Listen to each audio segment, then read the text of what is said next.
What is going on, everybody? Welcome to the Locked In Sports Podcast. I'm William Lock, and joining me today for our 2025 Washington Nationals preview is Luis Barranco. Luis, how you doing? I'm doing great. Yourself? Happy Nationals Day. We're here to talk some DC baseball, Cherry Blossom Uniform Day. How we feeling? Some Walgreens W. The Nationals are the most exciting thing happening in Washington this year. Actually, that's wrong. The Commanders are with Jaden Daniels. Yeah, there's nothing else going on in that area of the country. Hey, capture the flag. Don't forget about capture the flag going on there. The Wizards are truly awful. Okay, if we're talking sports, I know Ovechkin is somehow still playing hockey, which is impressive. He's like, I think he's 40. I don't know if the team's good. That's the one sport. Hockey's like my 1 week spot. The Wizards are atrocious, worst team in the league, and capture the flag. And the Nats are gonna be okay. I think it remains to be seen. They were 71 and 91 last year.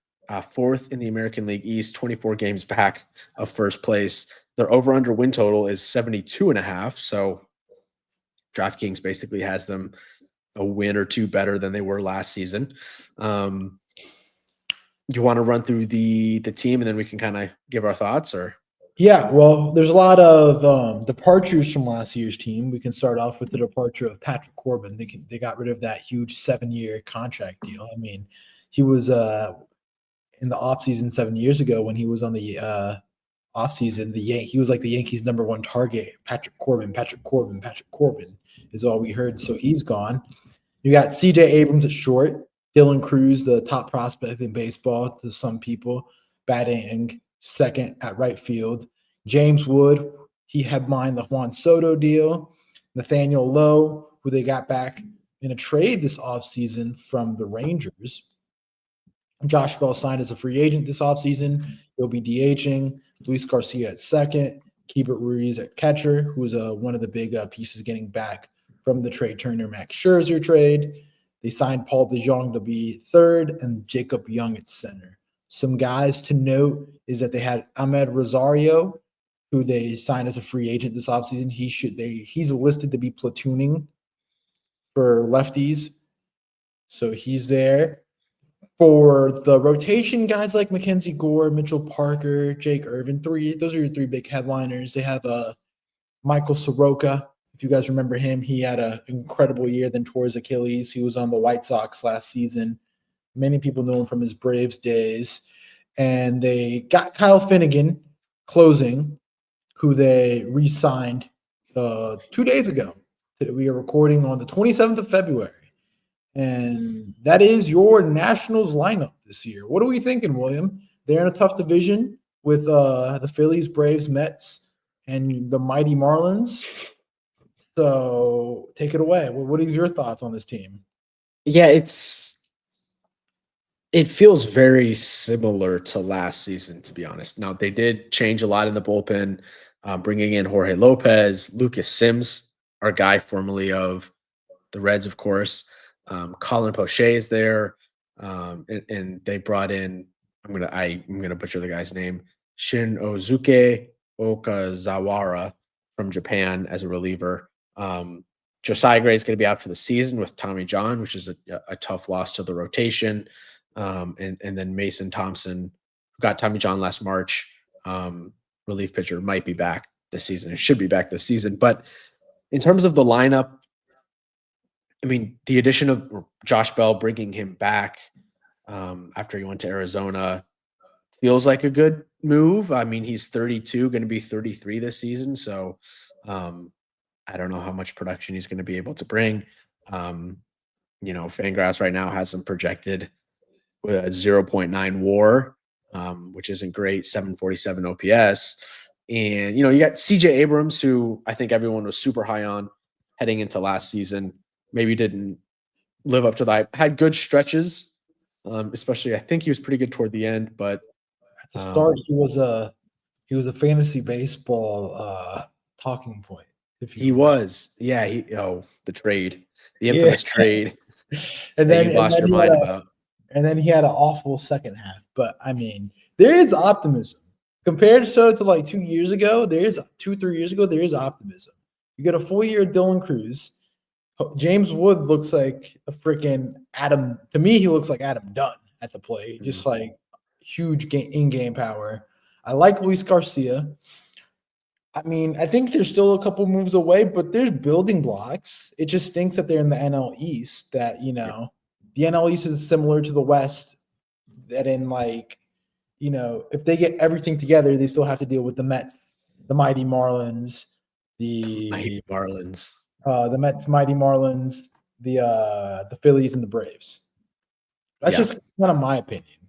And so I think you, as a college baseball, like a young guy fiend, Dylan Cruz will be one of the guys that you'll be looking for. Yeah, To watch. I was super high on him, obviously, ahead of the draft. Anyone that tears up the SEC the way he did is going to be high on my list. Usually those guys pan out. Now, in Austin Martin, a guy that I was really high on heading into the draft, didn't pan out. He was never good in the minor leagues, though. Dylan Cruz was good in the minor leagues and got called up, played a good chunk of last season in the second half. Still considered a rookie this year.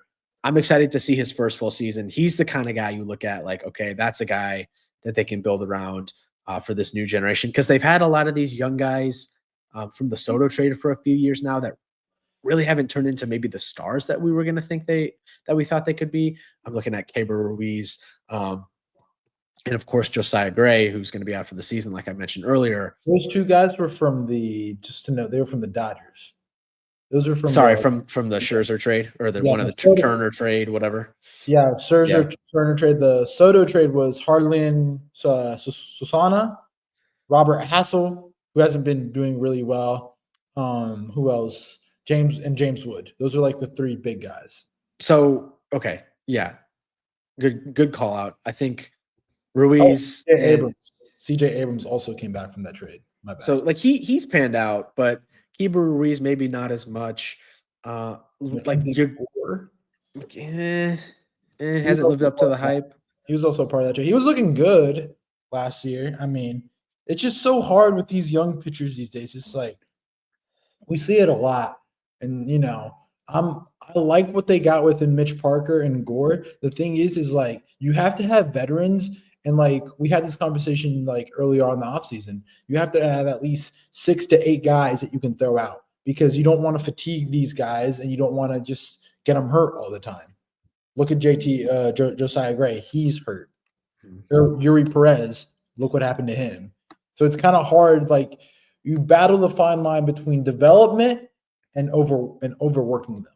If you get my drift. 100%. And you also, not that I don't know if it plays into the decision making, but fan bases, when you rest these young guys and limit their innings in the second half of the season, fans can get upset.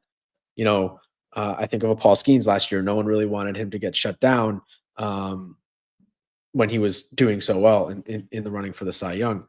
Like look for James Wood. He's going to have a big year if this team's going to be good. The lineup was not very good last year. They finished 24th in Fangraphs WAR for their lineup as a whole. They did lead the league in stolen bases, which is interesting. Let's see if that can continue this year. I think one thing to note just about this team, and maybe part of the reason that they're not spending money to the level that maybe they could, and they cut payroll by $12 million as of right now heading into this season. Two things in terms of salary with this team. One, they're owed Steven Strasburg $35 million over the next 2 seasons. And obviously he's not playing, he's retired. That hurts. That's for a team that's not in a massive market, that doesn't have extremely rich owners, or in terms of comparing to other owners. That's going to be hampering. That's their highest paid player this season. And then the other thing is they have a lot of free agents after this season. So look for them to maybe move some guys at the deadline. They have, in terms of expirings, it's 1, 2, 3, 4, 5, 6, 7, 8 expiring contracts. Michael Soroka, I think he's going to get traded at the deadline. Josh Bell, I feel like he's perpetually on the trading block at the deadline. Kyle Finnegan, good reliever. He was an all-star last year. If he has a good first half like he did last season, I expect him to be moved at the deadline. Jorge Lopez, Lucas Sims, Ahmed Rosario, Paul DeJong, and Derek Law are all free agents. Not necessarily, the biggest names out there, but some guys that maybe they're going to be look to trade at the deadline. Um, so I don't know. There's not much that gets me super excited about this team last or this year compared to last. I would say the one thing that does get me excited is, of course, a full season of Dylan Cruz, but I don't know how far that will go in terms of wins and losses for this team. I actually like some of the pieces on the team. I like Luis Garcia. I just think he just has to be able to hit lefties.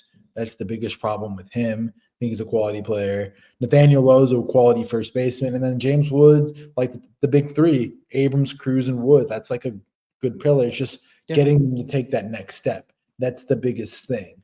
I mean, they're so young, very, very young. So, I mean, look, I think they're going to be a pesky out. I mean, it's not a team that you're going to schedule on that you're going to look at. Oh, it's like, oh, I want to watch the Nationals, but they're going to be difficult. They're going to be pretty difficult to beat. I mean, their pitching is just very weak to me. I think very, very weak. That's just my opinion. The rotation, especially if Mackenzie Gore doesn't have a good season, yeah, it looks pretty rough. I would think this could be potentially, I don't know, in the 20s in terms of rotation, ERA, or starting pitching rotation, ERA. And the pen is, I mean, if Kyle Finnegan's good again, the pen could be solid, but still not nothing to write home about. Could just be a solid team in general, to be honest. Mackenzie Gore could be that guy that breaks out. They got a lot of breakout candidates. Like, if you're gonna bet, like, you should be betting on like a Wood or a Garcia or a Gore candidate. So that's just my personal opinion. Yeah. Honestly, I don't have a ton to say about the Nationals. They got an interesting farm system. We'll see if some of these guys pan out. Brady House. You mentioned Hassel. They have Frankie Cordero coming over from Japan. Yankee legend Frankie Cordero. He'll hit nukes for sure. I mean, it's just a very interesting. I mean, it just stinks. They won't be the worst team in the division, but like if everything goes right, like it's going to be tough to finish even third. Because as much flack as we give the Mets, like the Mets, like I think the Mets are the third best team in this division. The Nationals are very clearly the fourth best team in this division. I think you can maybe 1 through 3, depending on who you talk to, you might get different answers. But I think 4 and 5 are pretty solidified in the National League East this year. So with that, I mentioned the total 72.5. I actually feel like that is a really good number. I feel like it's pretty much spot on. I could see them winning 72 games. I could see them winning 73 games.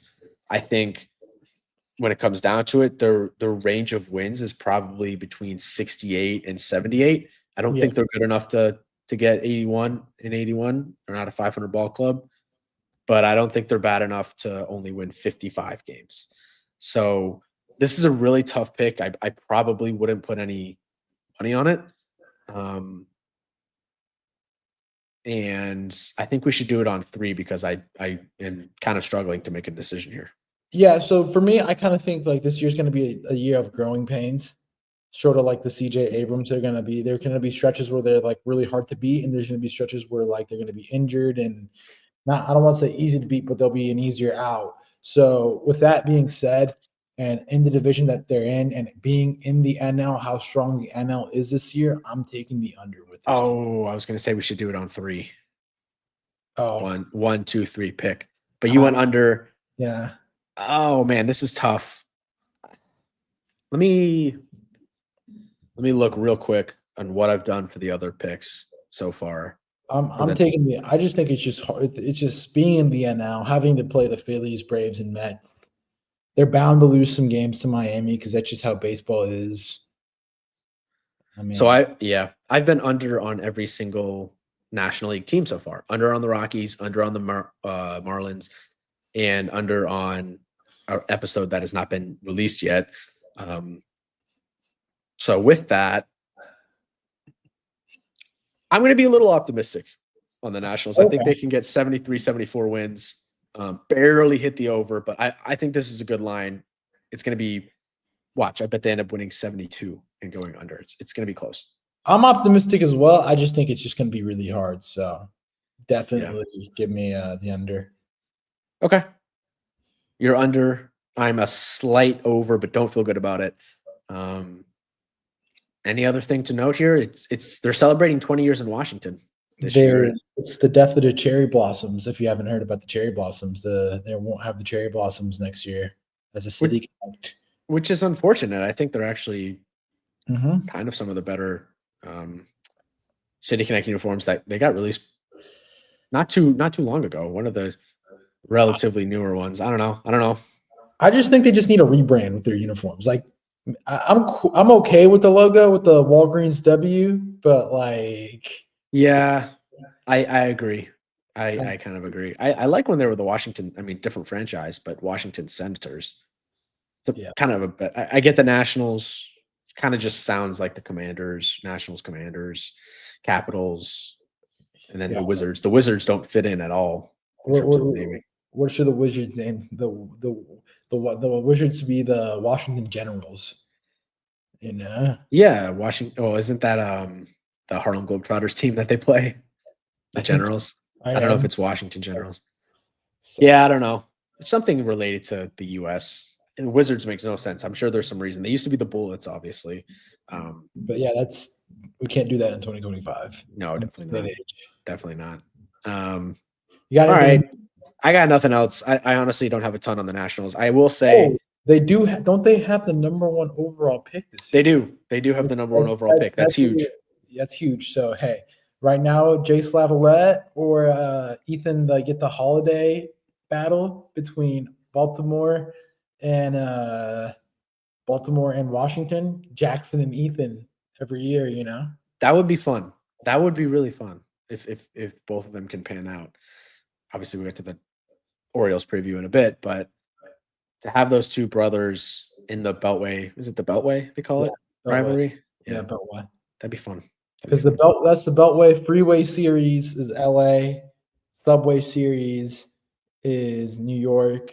Then you have the Missouri Series. I don't know if it's called the Missouri Series, but it's no Missouri between Kansas City and St. Louis.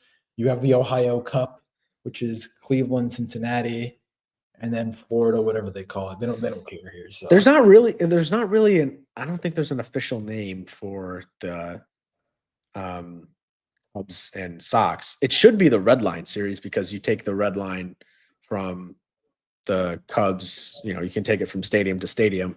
But that might not be politically correct with redlining and everything. So oh yeah, we can't do that. you might not be able to do that. I won't say. Portillo's Classic. I don't know. I mean, I don't think MLB wants to get. We'll see. But Yeah, I don't think they could brand it that, even though that's literally the that line that you take from tickets from stadium to stadium. Anyway, we're talking about the Nationals and we're wandering. Yeah, that's all I got. Not a ton to say on the Nationals, like I said. are you watching Nationals games this year? Like, Probably, I'm going to be honest. It's not a .TV team for me this season. No, there's not much that excites me. I'll stay tuned for the Cruz highlights, see how he's doing, and see if Abrams can have a bounce back here. But they're not on top of my list. I know definitely we will be watching C.J. Abrams due to fantasy baseball. Yes, considerations. So. Absolutely. All right. Well, thank you as always, Luis. We'll be back. What's our next preview? We got Cardinals are dropping tomorrow. Okay. Oh, and we got a special guest tomorrow. So you guys make sure you tune in. Really good pod tomorrow. The guest, he's outstanding. One of my favorite guests we have on the pod every year. All right. It was a good. We already recorded it. It was a good one. With that, thank you all for listening to this Nationals preview. Cardinals coming tomorrow. Until then, catch you next time. Peace out.